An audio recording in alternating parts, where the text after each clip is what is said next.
Thank you very much, Rodell. I'm actually bringing along some books here to raise my notes up a little bit. We're these old people, you know, we have a little bit of trouble seeing our notes on these low podiums. Thank you very much for the chance to be here. I'm Dan Brewster.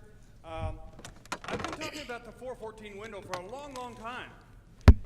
And it's always been a missiological concept. I'm a missiologist دايما بيكون by حاجة training. متلخبط قوي And the 414 window's always لأنه been a الأربعة missiology or a 14 دايما missiological ليها concept. كده What's حاجات missiology? مش Great big word. مفهومة قوي Basically means the أو intentional reflection on the محتاجة تبقى practice of بتوضح. mission. And that's what we're setting out to do. عشان All كده of احنا us موجودين هنا here نتجمع are here كلنا for a reason because we're enthusiastic متجمعين about children لسبب and youth. محتاجين نتفرج في And this is our الأفكار في fourth الأطفال summit. وفي It's المراهقين time, isn't it, for us to begin to think about some of the ده theological الوقت اللي احنا and the محتاجين نفكر missiological بعقلية foundations for عن what we do. Does the Bible المؤسسات have اللي بتشتغل something مع to say الأطفال. about هل children الكتاب and youth? المقدس عنده حاجات Everybody knows ممكن Jesus said, تقولها let the يقولها children لنا؟ come to me, don't hinder them. المسيح بيقول But كده that دعوا may be الأولاد about all يأتون they know. What إلي else does the Bible لأن have to لهم say? And ملكوت we're beginning السماوات. to do the theological reflection that's necessary. A whole new discipline is emerging, the child theology movement. You know about وهنا feminist هنلاقي إنه theologies or African التأديب theologies. والتربية Why ليه not علاقة child جدا theology بفكرة movement? There's a lot of أطفال في الكتاب biblical المقدس. material to support that. We're also talking about the missiological foundations.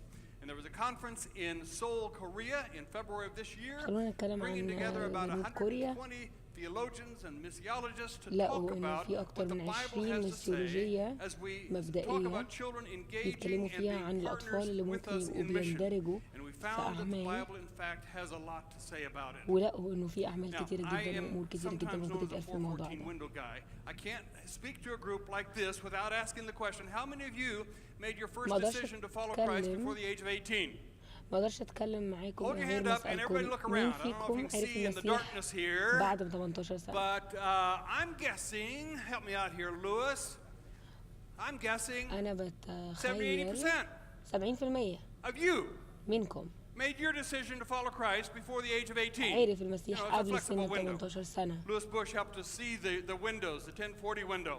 And Bryant Myers put وهنا it together نشوف for us. Most people who will الويندو ever make that بالعشرة decision to follow 40 Christ will do so اللي عرفوا before المسيح their 15th قبل birthday. سن Stretch it a little bit like I 50. just did to their 18th birthday. 70 or 80%. I've done that في survey 70% probably من الناس 500 عرفوا times. المسيح قبل سن Big groups, 18 small سنة. groups all around the world. It's always more than 50%. So it's a دايما أكتر من 50% missiological concept. بنلاقي إنه الناس At عرفت the المسيح بعد conference سن in 18. Seoul, Korea, we brought together the theologians, the missiologists to reflect on هنا Scripture. احنا جايبين What does it have to say الميثولوجية to عشان us نبتدي as we نطبقها begin على to آيات engage الكتاب children المقدس. and youth as partners in mission?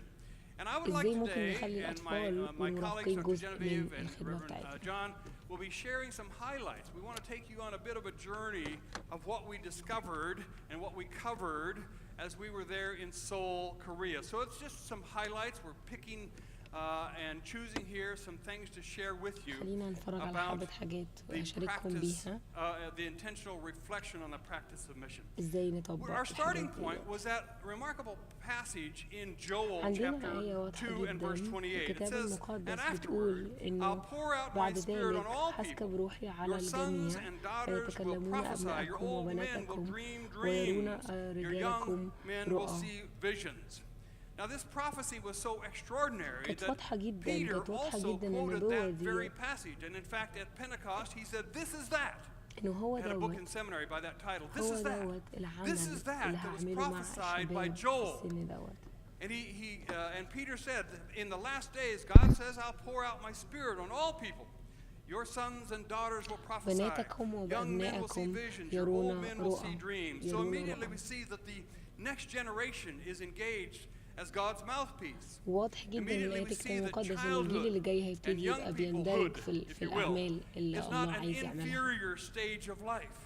Children and young people just waiting to join in. نشوف بقى Already هنا they're إنه engaged. الشباب Already they're وإنه envisioned الشباب as والأطفال active ابتدوا participants in يبقوا the gospel. فعالين جدا And في notice how this الكنيسة وفعالين passage, جدا these في three groups of الأعمال. people fits with our experience of people, our sons and daughters, young adults, prophesying. Prophesying is the kind of بيتنبأوا thing that بيعملوا أعمال relates to روحية everyday life. بيتعاملوا معاملات روحية Talking مع الناس about كل يوم how God is in control of things. ونشوف ازاي Planning الله and بيبقى acting بياخد because God is in control.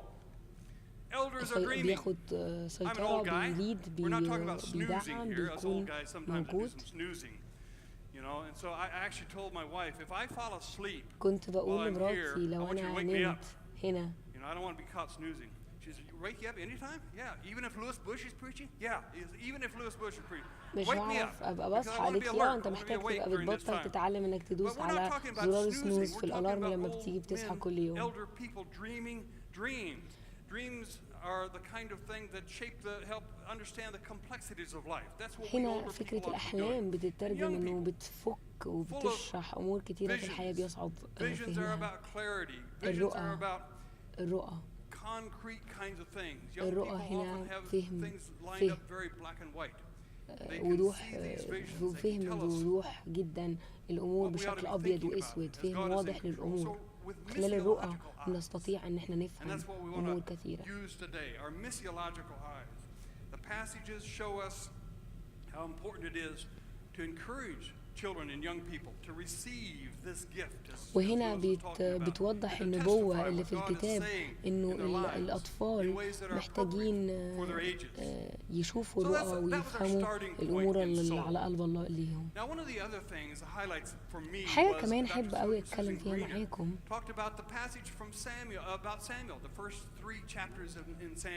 فنقرأ في صموئيل أول 3 إصحاحات. Why do we even go there? But with missiological eyes, and that's what we were doing in Seoul. We were looking at things with missiological eyes. وهنا لما نقرر نشوف الأمور بعينين مختلفة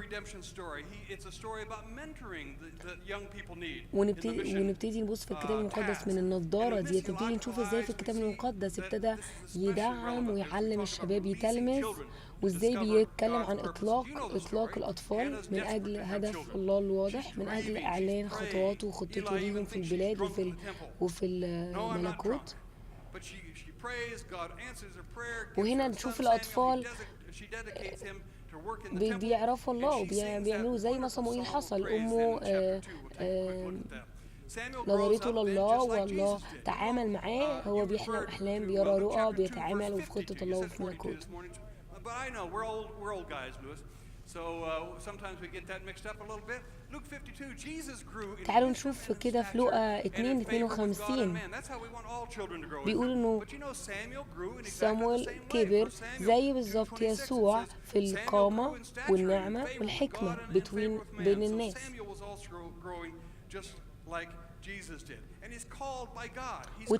وكان كمان الكتاب المقدس بيتكلم ان هو دعي من الله شخصيا كطفل. وهنا نشوف ازاي فكرة ان احنا لما بنرعى اطفال بنعمل حاجة على قلب الله جدا. تعالوا نتفرج على كذا مبدأ، هناخد مبدأ. اول حاجة his sons were scoundrels. We're even, adding insult to injury, we're even told that he was old and fat.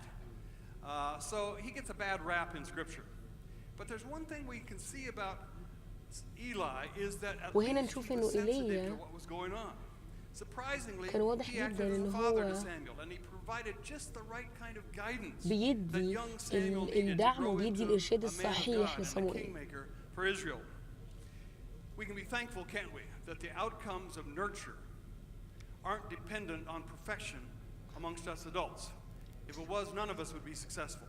And so here's Eli, he's a lousy father, but he's sensitive enough, and God uses him to provide that mentoring and counsel. زي ما قلت كمان هنا هو بنلاقي إنه هو اداله الرعاية الكاملة، ادى صموئيل الرعاية الكاملة واداله العلاقة الصحية، كان بيتلمذه تلمذة مظبوطة. وهنا فكرة ان احنا نشوف اطفال صغيرين بندعمهم وبنساعدهم، نجيب اطفال نمسكهم مسؤوليات ونشوفهم بيكبروا قدام عينينا بيعرفوا يعملوا دوت بيعرفوا يتغيروا. تاني حاجة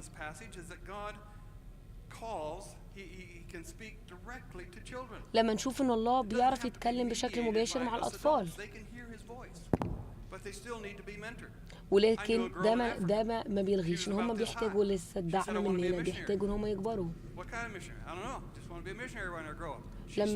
لما تيجي بنت تقول انا عايزه ابقى بخدم بره بلدي لما اكبر، بنخليها تتعلم، بنخليها تروح DTS، بنخليها تتطور، بنخليها حد يتابع معاها. حط ربنا الكلام دوت جوه قلبها. دي بنتي، ما خدتش دوت مني، لكن الله كلمها ان هي تبقى مرسله بره البلد. وربنا بيتكلم مع الاطفال بشكل مباشر. اتكلم كده مع صموئيل وابتدى بشكل مباشر يدعمه، وابتدى بشكل مباشر يقوده، وابتدى بشكل مباشر يعلمه.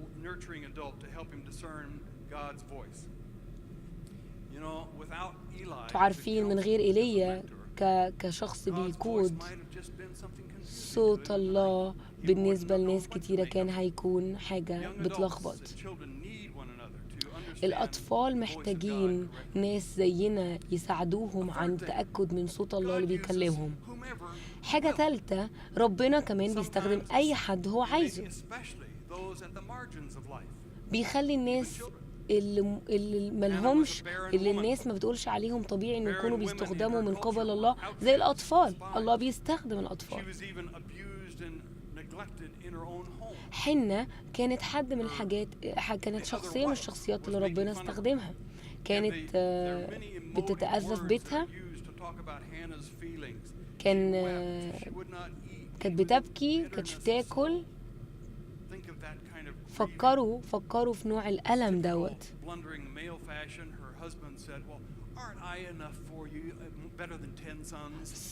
زوجها ما كانش حتى حاسس بألمها، لها أنا مش أحسن ليكي من 4 أبناء. لكن هي صلت وحطت عهد وتعهدت قدام الرب. ونلاقيها في صموئيل الأول 2 إصحاح 2 عدد 10. وهنا نشوف إن الله بيستخدم أي حد مهما كان.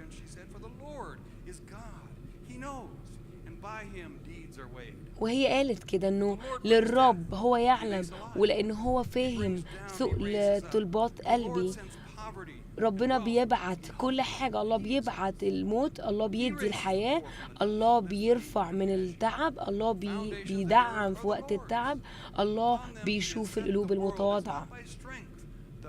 وملهاش أي علاقة بالقدرة، ولكن بالقوة وبالنعمة.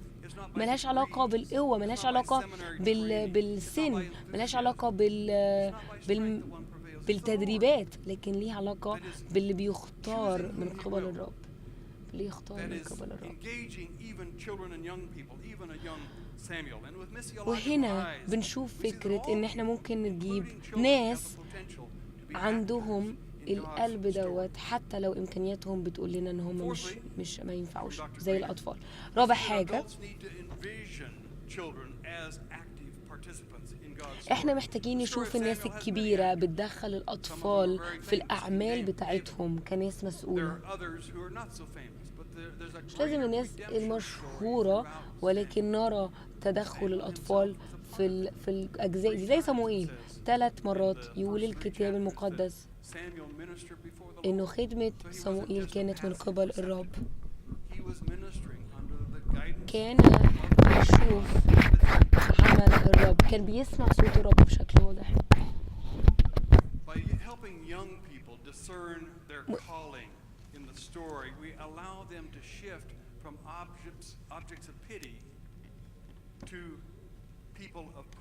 وهنا نشوف ان احنا بنتحرك بالولاد لغاية ما يشوفوا عمل الله ووعوده لحياتهم بشكل شخصي،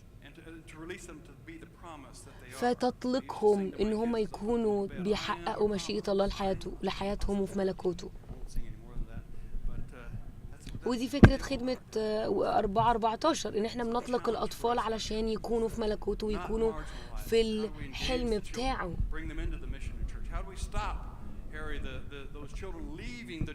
ازاي نوقف انه الاطفال بيسيبوا الكنايس؟ ان احنا ندخلهم في الأعمال الكنسية ويكونوا جزء منها، عشان كده ما يمشوش.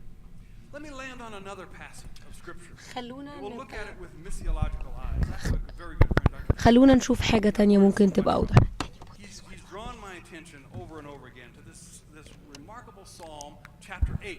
تعالوا نشوف إصحاح واضح جدا في مزامير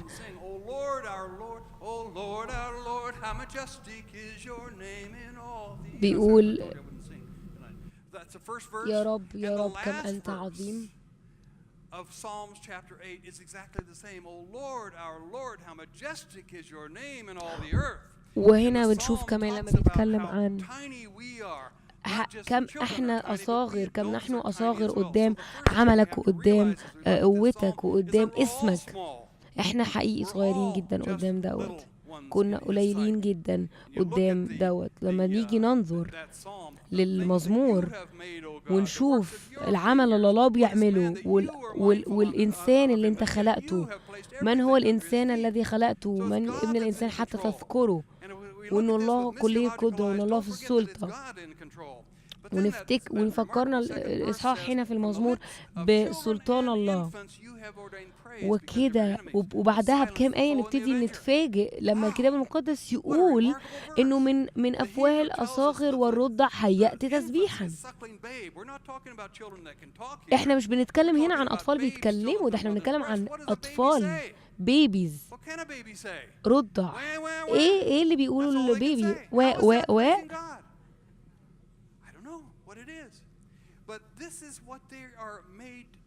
بس هم دول اللي خلقوا من أجله إن هم يسبحوا الله. هم مش بس هيكونوا بالغين في يوم من الأيام، لكن إيديهم، رجليهم، عينيهم خلقت من أجل إنها تمجد وتسبح الله، تمجد وتسبح الله. بنتي عندها طفلة صغيرة راحت نيوزيلندا عشان تولد هناك. هي وطول الوقت بتقولي بابا انا عايزه اعرف، مش عارفه انام، انا محتاجه انام طول الوقت، بيعيط. فقول لها حبيبتي هو بيسبح. بتقولي بيسبح الساعه 2 الصبح. هي ملهاش علاقه بهم مين وهيبقوا ايه، لكن ليها علاقه بالسبب اللي خلقوا من اجله. وهنا نلاقي انه الآية جت في الآخر بتقول انه من أفواه الأطفال والرضع هيأت تسبيحا. وهي دي فكرة الخدمة، هي دي فكرة الدعوة، هي دي فكرة الرسالة، ان احنا نبقى بنتحرك لبكا الأطفال. ده ملهاش علاقة بان هم بيفهموا دوت بيعملوه بفهم، لكن ليه علاقة بالدعوة اللي الله دعاهم إليها.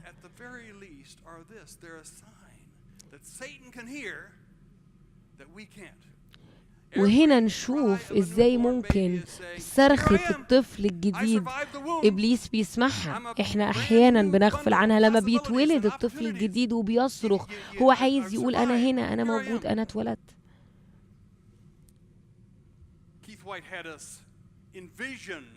And help me out here. Envision with me a little bit that we are working on the side of Satan.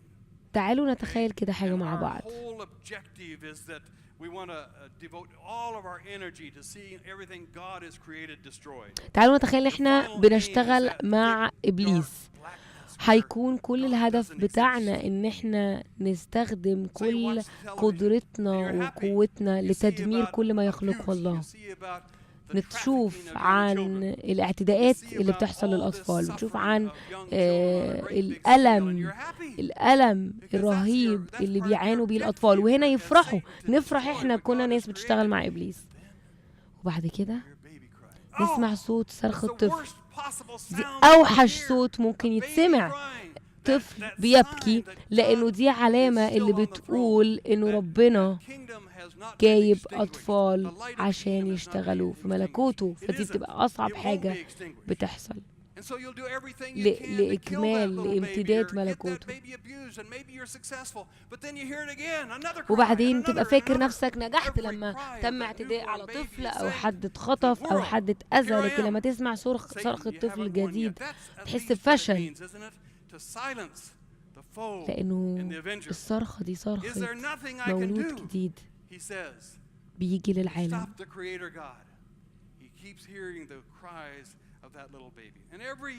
والكون إبليس عارف إن الله بيسمع لأنين الأطفال، فأنين الأطفال ده بيقول إنه لسه في أمل.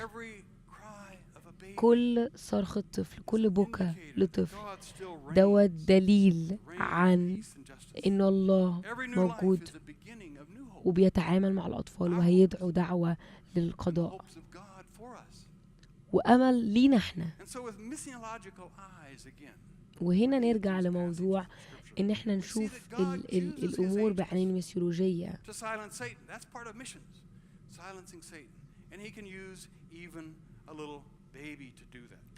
وهنا نشوف زي ما قلنا ازاي الله ممكن يستخدم اطفال صغيرين زي ما اتكتب في المزامير.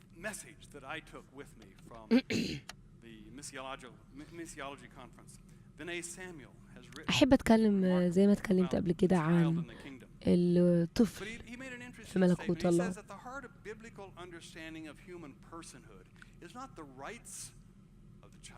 وهنا نتكلم عن انه الاحتياج الاساسي بتاع الطفل مش بس حقوق الطفل.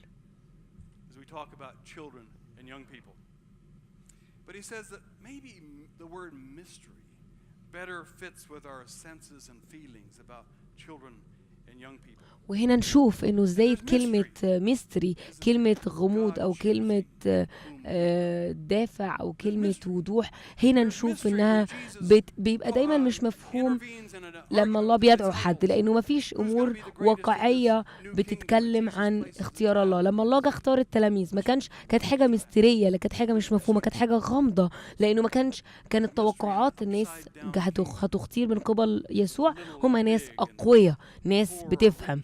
لكن لما بنبص على التلاميذ بنلاقي اللي اختيروا ناس مش أغنياء، ناس مش قوية، لأن الله مش بينظر للخارج، الله بينظر للداخل، زي ما قال في صموئيل إنه لأن الرب ينظر إلى القلب، لا تنظر إلى منظره ولا طول قامته، لأن الله ينظر إلى القلب. وهنا نبتدي نفهم ملكوت الله بطريقة مختلفة. ولما بنفهم ملكوت الله نفهم الأطفال، ولما بنفهم الأطفال هنفهم ملكوت الله أصح. تعالوا نشوفها بطريقة مختلفة.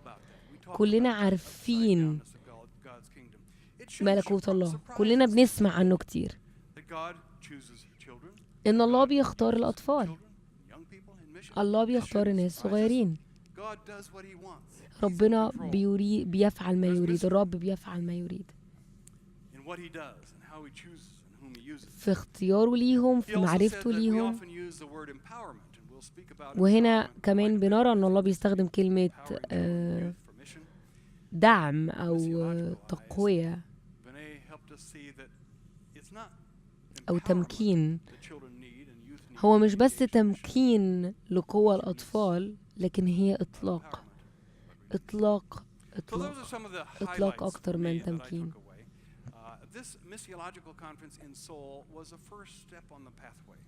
وهنا دي بتبقى أول خطوات إن إحنا نبقى بنعمل مؤتمرات فيها نحط خطوات واضحة ميسيولوجية، ونتكلم عن الدعوة ونتكلم عن الإرساليات لينا ولأطفالنا.